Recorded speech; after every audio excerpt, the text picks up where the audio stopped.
Dogs are allowed to accompany their owners at restaurants, at outdoor cafes in Chicago, so long as they're on a leash. But one Northside Alderman wants to take it a step further and allow dogs to go inside restaurants. Winnie, a 13-year-old black lab, is getting a treat today, going inside Vinnie Pastry Shop in Lincoln Park, where she also gets freshly baked dog treats. The owner says she's been losing business because customers are not allowed to bring their dogs inside when they pick up their coffee or pastries. They're not harming anybody. I understand there's allergies, but really it should be at the business owner's discretion. And dogs would have their day if a proposed ordinance passes City Council.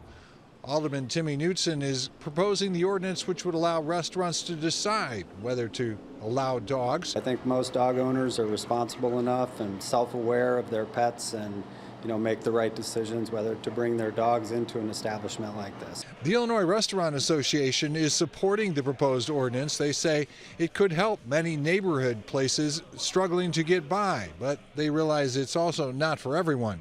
Most restaurant owner-operators know their restaurants, so they know this could help their bottom line. And again, this is a business of pennies and nickels, so if they can bring in more, that's good for our hospitality industry. Restaurants that choose to allow dogs would only be allowed to serve water to the pets. They would also have to have signage and keep dogs away from areas where food is prepared.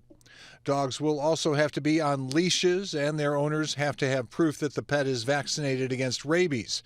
Alderman Timmy Knutson plans to introduce the proposed ordinance on Thursday.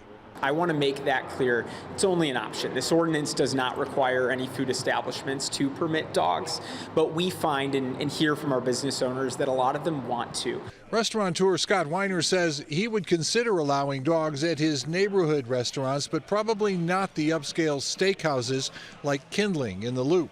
I don't believe people want to dine, at a power lunch in the Loop at Will's Tower with the dogs sitting next to them. If the proposed ordinance passes and dogs are allowed inside restaurants, the head of the Restaurant Association says they'll have to work closely with the city's health department to make sure it's implemented safely.